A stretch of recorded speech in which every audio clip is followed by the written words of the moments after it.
Aujourd'hui, ce que j'aimerais faire, c'est partager avec vous un des versets bibliques les plus populaires. 1 Jean 1, 9. Si nous confessons nos péchés, il est fidèle et juste pour nous les pardonner, pour nous purifier de toute iniquité. C'est un des plus populaires, mais un des moins bien compris. Mais si on peut comprendre ce que ce verset veut nous communiquer, ça peut vraiment être très puissant dans nos vies. J'aimerais nous aider à découvrir comment recevoir la liberté, comment expérimenter la vraie liberté réelle.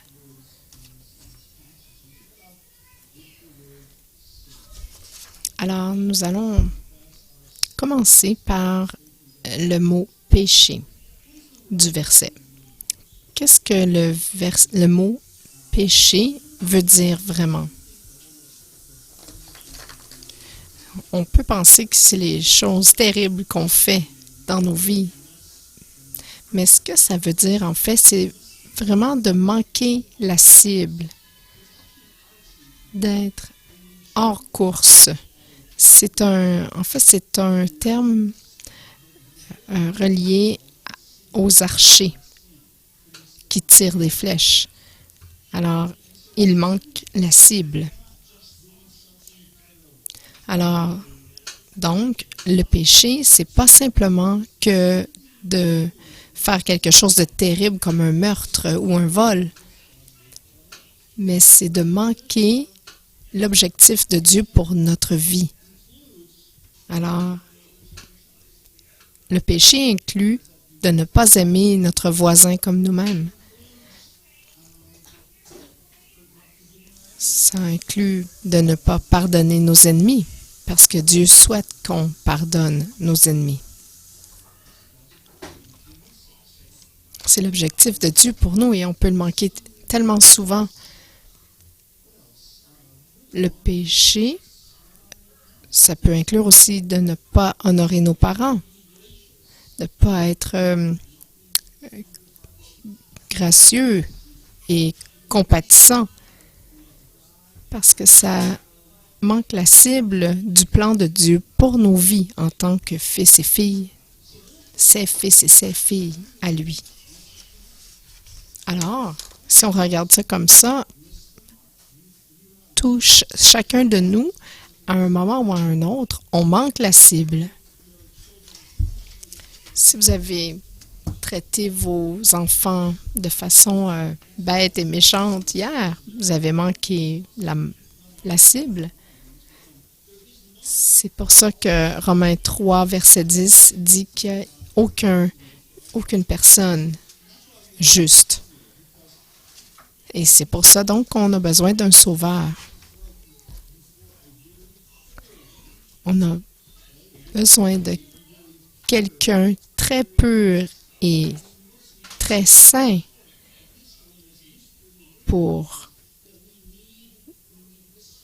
nous avons besoin, parce qu'il n'y a personne qui est suffisamment pur pour s'approcher de Dieu.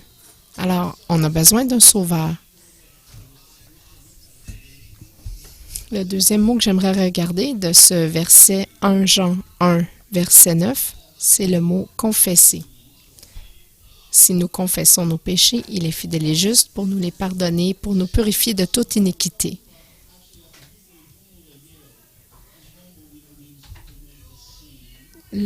En grec, ça veut dire la même chose, de parler, de dire la même chose, d'être en accord, ensemble. Alors, lorsque on est en accord avec quelque chose, sur quelque chose avec quelqu'un, c'est une confession qu'on fait. Alors, donc, la confession confession, c'est pas à propos de nos émotions.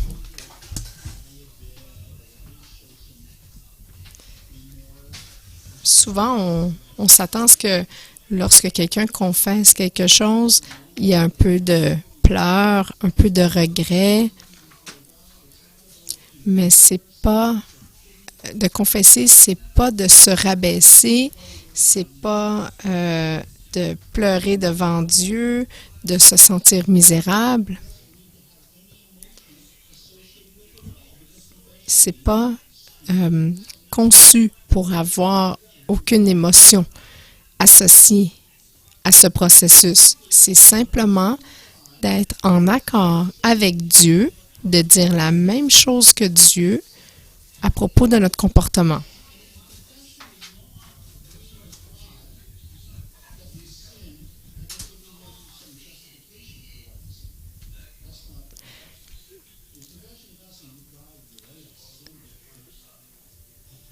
La confession, c'est pas de dire à Dieu, oui, OK, j'ai péché parce que, en fait, ils ont commencé en premier ou c'est pas de ma faute. C'est pas ça la confession. La confession, c'est Dieu voit notre comportement et on dit à Dieu, tu as raison et moi, j'ai tort. Par exemple, si on a la mèche courte et on se met en colère facilement, Dieu peut dire, c'était pas une bonne attitude. Et la confession dit simplement, c'est vrai Dieu, ce n'était pas acceptable. Alors, on n'a pas besoin de se mettre des vêtements pauvres et de se mettre de se rabaisser nécessairement. C'est simplement de dire, tu as raison Dieu, j'ai tort. Lorsque le prophète Nathan est allé voir le roi David et qu'il lui a dit, il lui a parlé de ses actions à propos de Bathsheba, David a dit, oui, tu as raison. Il a dit ça à Nathan. Et Nathan, le prophète, lui a tout de suite dit, tu es pardonné. Il n'y a pas eu d'émotion dans tout ça, là. Aussi, je dois vous parler, il y a des confessions positives. Romains chapitre 10, verset 9.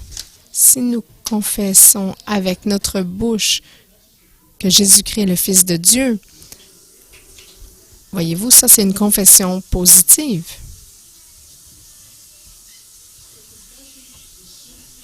La confession, c'est simplement d'être d'accord avec Dieu concernant une situation X. Ici, on parle dans le cas qui nous intéresse, on parle de notre comportement. Alors, on regarde maintenant le mot pardonner. Donc, si nous confessons nos péchés, il est fidèle et juste pour nous les pardonner et pour nous purifier de toute iniquité. Alors, je me permets de m'arrêter sur chacun des mots parce qu'il y a tellement un grand potentiel libérateur lorsqu'on comprend bien la vérité de la parole de Dieu. Alors, le mot pardonner, c'est un terme qui est un terme bancaire de comptabilité. Alors, si je prends un prêt de 1 000 $, je dois 1 000 $ à la banque. Mais s'il décide de pardonner ma dette, ça veut dire que je ne leur dois plus rien. Le prêt est complètement cancellé, annulé. Et légalement, ils n'ont plus le droit de me traiter en tant que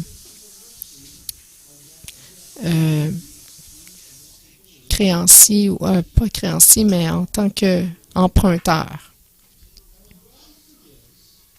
Alors, lorsque Dieu pardonne, il ne dit pas « Ah, c'est correct, tu t'es vraiment mis les pieds dans les plats, mais je vais quand même passer par-dessus ça. » Non, c'est pas ça le pardon de Dieu. Ce n'est pas de dire Dieu va être en colère contre moi pendant quelques années, puis à un moment donné, j'espère qu'il va me pardonner. Non, lorsque Dieu pardonne, il envoie ce péché tellement loin que lorsqu'il nous voit, qu'il nous regarde, et même lorsqu'il nous considère, et la Bible dit que Dieu pense à nous tout le temps, alors la Bible dit qu'il ne se rappelle plus de ce péché-là du tout. Et Dieu va jamais, jamais le ramener sur la table. C'est pas Dieu qui nous rappelle ce péché-là, c'est Satan. Parce que Dieu promet que lorsqu'il pardonne un péché, il ne s'en rappelle plus. Il ne le ramène jamais. Alors, ces sentiments qu'on peut avoir, des sentiments d'échec et tout ça, ça vient de l'ennemi, ça vient pas de Dieu.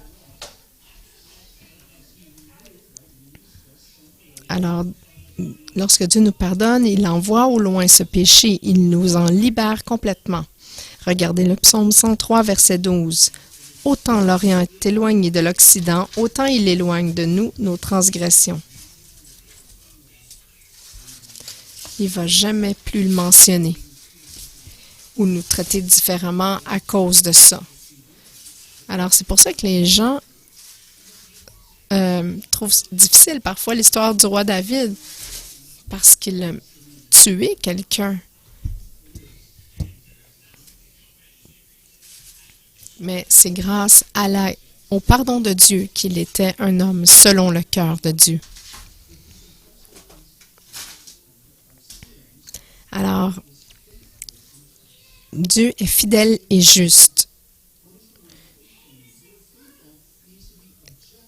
Qu'est-ce que ça veut dire, la fidélité? C'est d'être objectivement digne de confiance, être complètement fiable en toutes circonstances. Alors, lorsque la Bible dit que Dieu est fidèle pour nous pardonner, peu importe comment l'ampleur du péché, il va nous pardonner. Peu importe comment on a été stupide ou pris des décisions, il nous pardonne de façon objective. Peu importe les circonstances, peu importe le nombre de fois que ça se reproduit.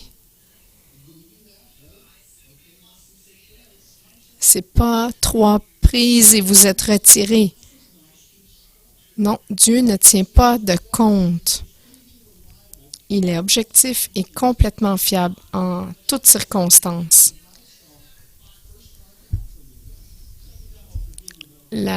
En tant qu'humain, la première fois, je vais vous pardonner. La deuxième fois, je vais vous pardonner, mais je vais peut-être m'éloigner un peu. Mais la troisième fois, ça se peut que, concernant ma relation avec vous, peut-être que je ne voudrais pas vous pardonner. Mais c'est pas le cas de Dieu. Même si vous tombez 10 fois, 20 fois, même 70, comme la Bible dit, il n'y a pas... Même 499 fois, c'est pas grave, parce que Dieu ne tient pas de compte. Alors, il va donc être fiable, juste et fidèle pour nous pardonner. Et ça peut faire peur un petit peu parce qu'on peut penser qu'il y a certaines personnes qui vont prendre avantage de cette situation-là. Mais moi, je vous dirais, si les gens prennent avantage, c'est qu'ils ne connaissent pas vraiment Dieu. Parce que qui voudrait volontairement blesser le cœur de Dieu à chaque fois?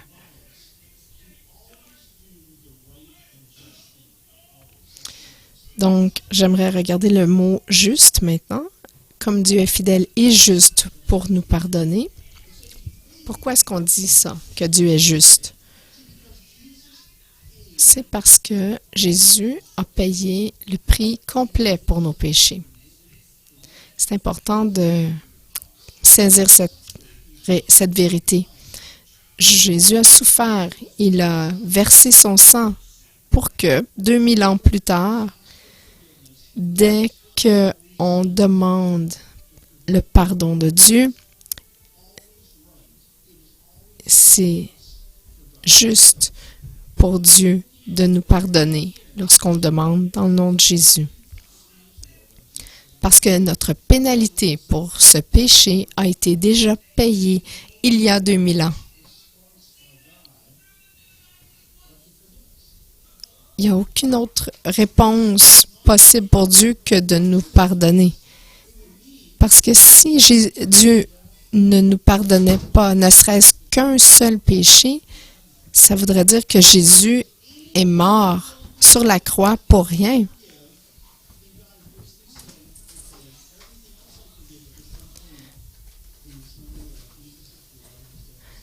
Ça voudrait dire que la mort de Jésus, le sang qu'il a versé, n'était pas suffisant, n'aurait pas été assez comme paiement. Ça aurait voulu dire que la mort de Jésus aurait été sans envergure. Mais ce n'est pas vrai, parce qu'on sait que la mort de Jésus est suffisante. Jésus l'a dit sur la croix.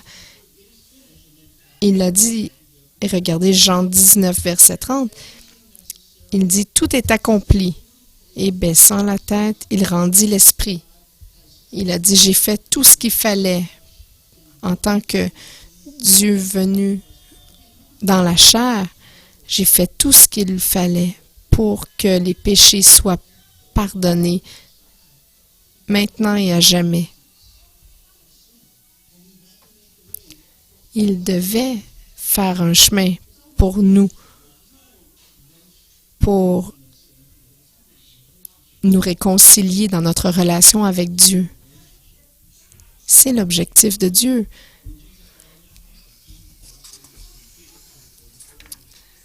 Lorsque Jésus est mort sur la croix, le paiement a été complet et éternel pour toute l'éternité.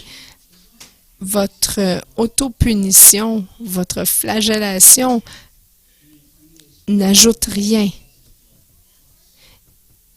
Le pardon de Dieu ça ne nécessite pas le sang de Jésus plus quelque chose d'autre.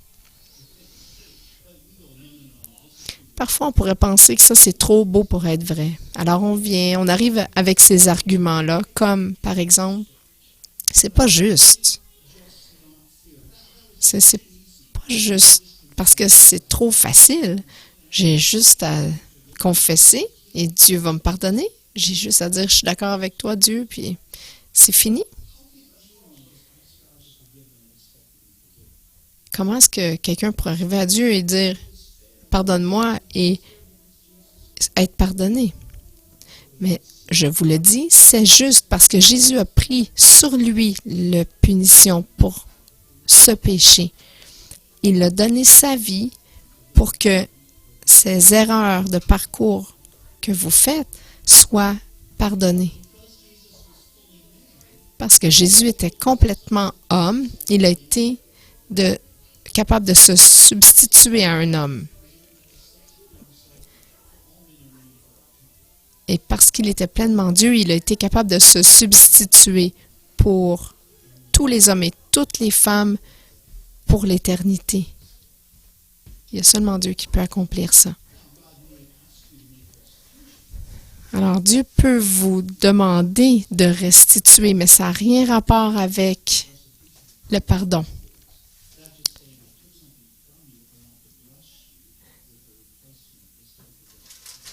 La restitution, c'est « J'ai pris quelque chose de toi et j'aimerais te bénir en te redonnant. »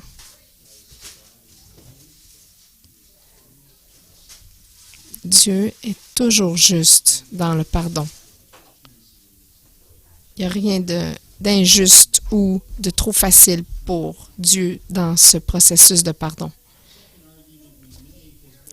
Le deuxième argument qui peuvent entraver le pardon, de recevoir le pardon de Dieu, on peut dire, Dieu, c'est comme un père, c'est sûr qu'il va me pardonner, mais moi, je ne peux pas me pardonner.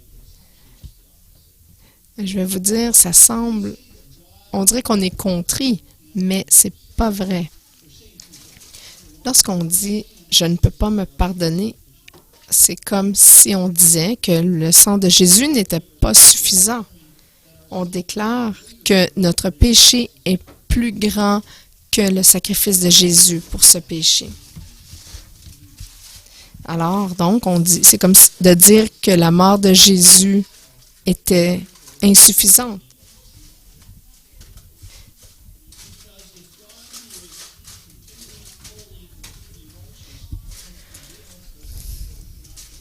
C'est comme si on disait aussi que notre sainteté est plus grande que celle de Dieu. Parce que si Dieu nous pardonne, mais nous, on ne se pardonne pas, ça veut dire qu'on a une autorité supérieure. C'est pas le cas, évidemment. Si un Dieu parfait peut me pardonner, à plus forte raison, je dois me pardonner. Voici le problème, par contre. OK, c'est parfait. Maintenant, on comprend le verset. C'est bien. Qu'est-ce qui arrive? Bien, il y a la liberté.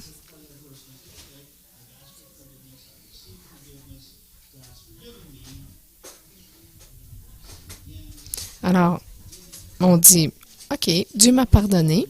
Maintenant, je suis pardonné, mais je ne suis pas libre. Parce que Jésus n'est pas venu pour nous pardonner simplement. Il est venu pour nous libérer. Il y a beaucoup plus au verset. Il ne faut pas arrêter. Il y a une autre phrase. Si nous confessons nos péchés, il est fidèle et juste pour nous les pardonner et pour nous purifier de toute iniquité. C'est ce qui est une promesse de Dieu. Cette promesse de Dieu qui peut nous libérer. Je veux être libre de servir Dieu, libre de vivre devant Dieu et de le servir.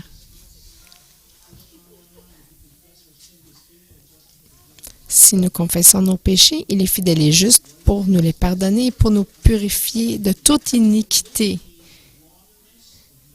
Ça veut dire, iniquité, ça veut dire l'erreur dans les valeurs morales, le caractère ou la vie en vous. Des choses, des tendances à l'intérieur qui nous dirigent vers le péché. Alors, il faut gérer cette chose-là à l'intérieur de nous qui nous pousse au péché. On a tous des mauvaises tendances.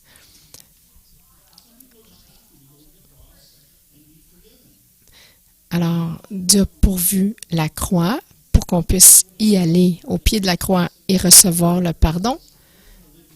Mais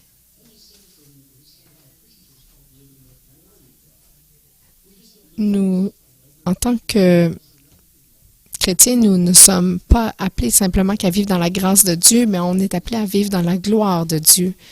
Donc, pas seulement recevoir le pardon, mais de recevoir la vie, la liberté. Alors, Dieu veut aller pointer ces petites choses qui nous causent a chuté.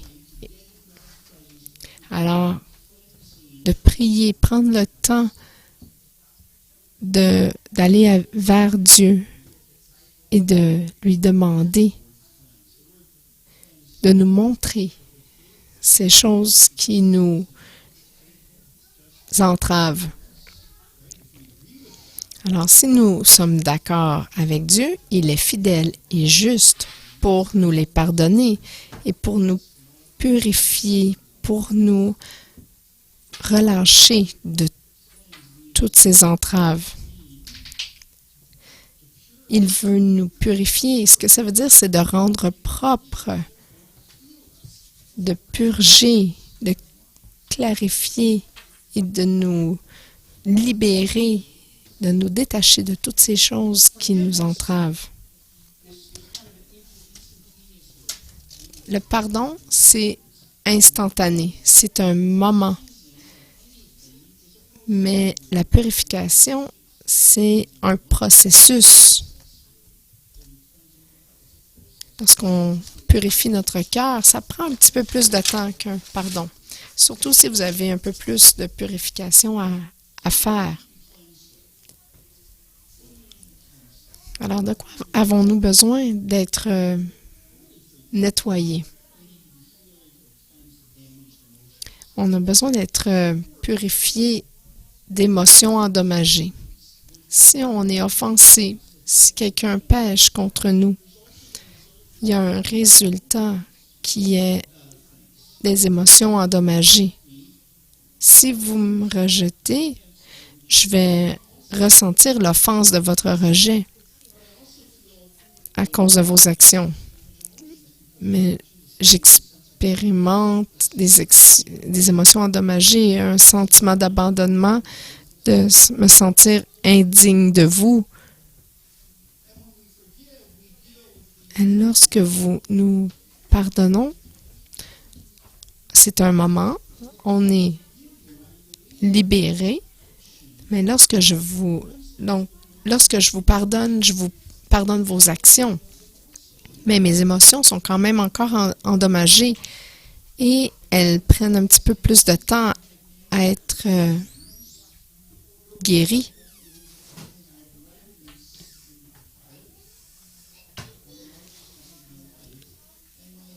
Si les émotions restent endommagées, ça cause de l'injustice à l'intérieur et ça continue de blesser d'autres personnes.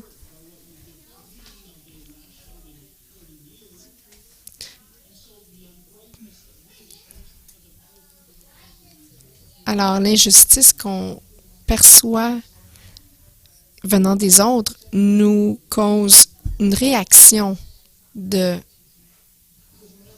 répliquer et de blesser les autres, ce qui poursuit le cercle vicieux. Il y a aussi les pensées qui peuvent être endommagées. On peut tirer des conclusions parfois de ce que les gens nous font, et on peut dire, de toute évidence, je ne mérite pas d'être aimé, je ne mérite pas d'être pardonné, ou je ne mérite pas d'être accepté. Et ces pensées-là, ça endommage notre sentiment de valeur personnelle, de qui nous sommes. Et ces pensées doivent être, elles aussi, purifiées. Sinon, ces pensées qui sont distorsionnées vont causer d'autres péchés. Si on fait de notre mieux pour être aimant et faire toutes ces choses que Dieu souhaite qu'on fasse, alors si quelqu'un nous blesse, on laisse ses pensées endommagées, ses émotions endommagées, s'enraciner, on peut avoir justement cette attitude à l'intérieur de notre cœur qui est endommagée. Ça peut même affecter notre volonté ça affecte notre motivation de vivre cette vie chrétienne. On perd de vue cet objectif de Dieu pour nous. Et ça, les gens, et là, on voit parfois, cette personne-là, elle était tellement bien enlignée et elle courait avec Dieu. Qu'est-ce qui est arrivé?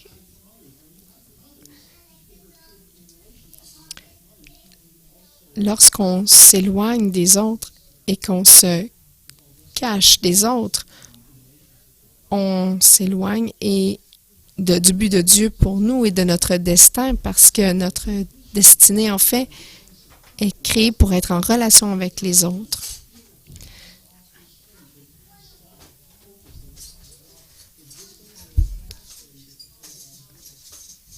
Alors, les gens perdent la motivation d'avoir la discipline qu'il faut pour suivre le but de Dieu. Et c'est un cercle vicieux qui fait en sorte qu'on continue à blesser d'autres personnes. Et ça poursuit le cycle. Alors, comment est-ce qu'on peut se libérer et se purifier de toutes ces injustices? La première chose, c'est vraiment de passer du temps en compagnie, en présence de Dieu. Lorsque vous avez mal, vous êtes offensé, dès que possible, allez seul dans la présence de Dieu, parce que son amour parfait chasse toute la peur. Son amour parfait chasse toute la peur et cette peur qui cause la douleur.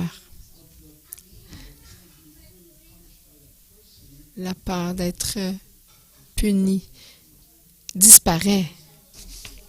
Lorsqu'on passe du temps seul avec Dieu, dans sa présence, il nous sature de son amour parfait et c'est cela qui nous purifie de douleur, de peur, d'abandon, de rejet. Lorsqu'on prend le temps d'être en la présence de Dieu, spécialement tout de suite après l'offense, alors là, l'amour parfait de Dieu va guérir les pensées, les émotions endommagées. Mais si vous êtes offensé, que vous n'allez pas rapidement dans la présence de Dieu, vous laissez cette blessure s'enraciner dans votre cœur plus profondément.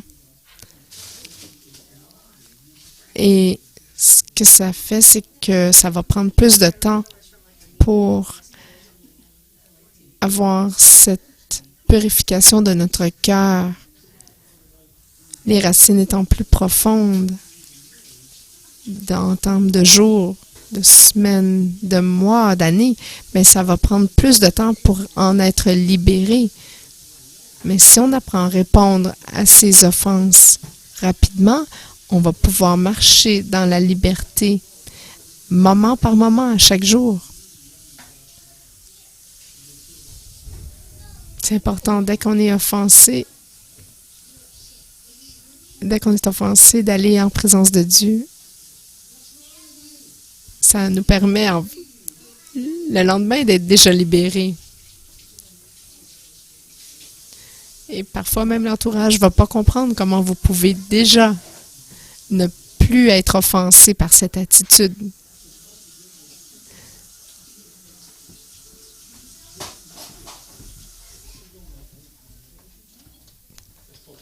Qu'est-ce que je fais maintenant?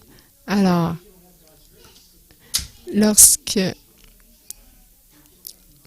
de prendre offense, c'est de prendre offense pour quelqu'un d'autre qui a été maltraité. Et ça, c'est à éviter.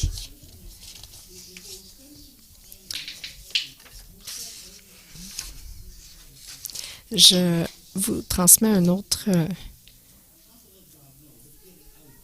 suggestion, une autre stratégie. Lorsqu'on passe du temps avec Dieu, en présence de Dieu, on prie et on écoute ce qu'il dit. Pour faire un journal de prière, on l'écrit. Les psaumes sont en fait comme un journal de prière. On voit le roi David souvent qui vient à Dieu et qui se confie, qui se défoule et qui chiale, qui n'est pas content. Mais on voit souvent le psaume changer après qu'il se soit défoulé. On voit qu'il confesse que Dieu est fidèle et qu'il le sauve. Donc, passer du temps avec Dieu à faire un journal de prière. C'est comme ça qu'on peut recevoir la guérison de Dieu. Un seul mot de Dieu peut tout changer. C'est une chanson récente que j'ai entendue. Regardez le psaume 107, verset 20. Il envoya sa parole et les guérit. Une troisième stratégie, regardez, donc une stratégie pour faire l'expérience de la purification de toute injustice, c'est de passer du temps à méditer et à déclarer la parole de Dieu. Ses compassions se renouvellent à chaque matin.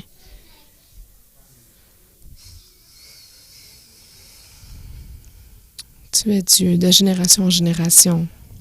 Regardez Romains 12, verset 2. « Soyez transformés par le renouvellement de l'intelligence. » Moi-même, j'ai été blessée souvent et j'ai toutes ces promesses de Dieu qui me reviennent. Regardez Éphésiens 5, verset 26. Purifiant par le lavage d'eau, par la parole.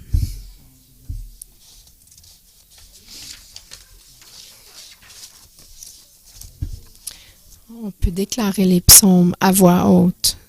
Seigneur, tu es mon berger. Lorsqu'on médite sur la parole de Dieu et qu'on la déclare à voix haute, sa parole commence à corriger nos schémas de pensée qui sont corrompus. Et lorsqu'il nous corrige nos modes de pensée corrompus, ça résulte en guérison de notre esprit et de nos émotions. Il les ramène en alignement avec l'ordre original.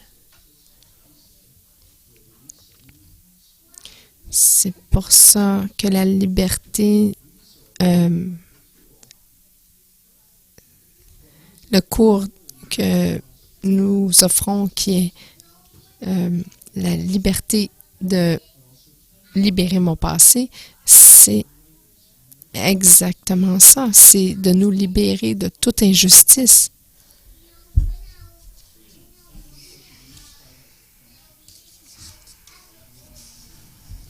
Alors, je vais vous partager. Vous avez en résumé, le résumé pour la liberté. 1 Jean 1, verset 9. Si nous confessons nos péchés, il est fidèle et juste pour nous les pardonner et pour nous purifier de toute iniquité.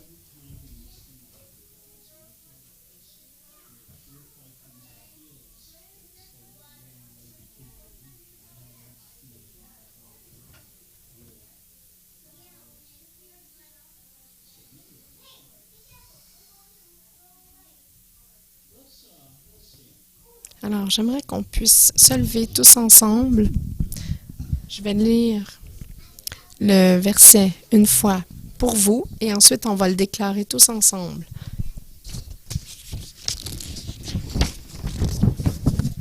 Vous n'avez pas besoin de... Je veux juste que vous compreniez.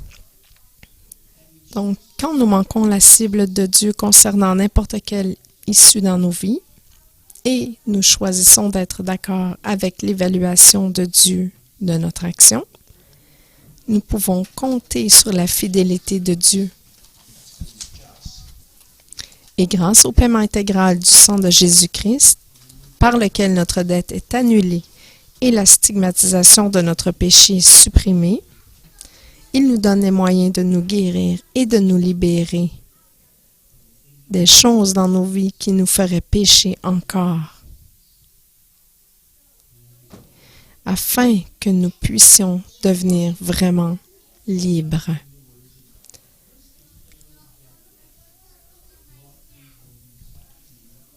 Alors, j'aimerais que nous déclarions ensemble, tous ensemble, quand nous manquons la cible de Dieu concernant n'importe quelle issue dans nos vies, et nous choisissons d'être d'accord avec l'évaluation de Dieu de notre action, nous pouvons compter sur la fidélité de Dieu.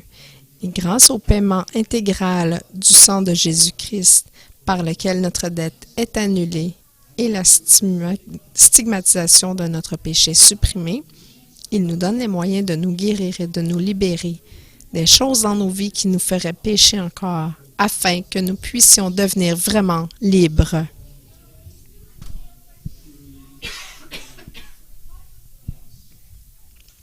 Oui, c'est la liberté. Levez vos mains vers le Seigneur. Père, maintenant, nous te demandons de brûler, de tatouer sur notre cœur et notre esprit la vérité. On ne veut pas juste être pardonné, on veut être libre. On ne veut pas seulement être dans un cycle de pardon et d'injustice et de pardon et d'injustice. On désire avoir la liberté vraie qui va te glorifier, t'honorer, Seigneur, et qui va bénir les autres. Premièrement, Père, avec ton aide, on va passer du temps dans ta présence pour recevoir ton amour parfait. On va tenir un journal de prière afin de pouvoir entendre ta parole, méditer ta parole afin qu'on puisse être changé dans nos pensées, renouvelé dans nos pensées et libéré de tout le mauvais dans nos vies passées. Aujourd'hui, le 15 janvier, nous décidons que lorsque nous serons offensés ou blessés par quelqu'un, quelque situation que ce soit volontaire ou pas, nous allons courir vers toi afin de recevoir ta grâce, ton amour parfait. On ne sera plus pris dans le passé, dans des offenses passées. Père Dieu, nous te demandons, selon ta parole, que nous venons audacieusement devant ton trône de grâce pour recevoir ta compassion et ton amour. Aide-nous. Parce que nous avons désespérément besoin de cette liberté que tu nous offres. Et notre conjointe, époux, épouse a besoin désespérément que nous soyons libres. Parce que ce monde a désespérément besoin que nous soyons libres. Nous prions ceci dans le nom de Jésus-Christ.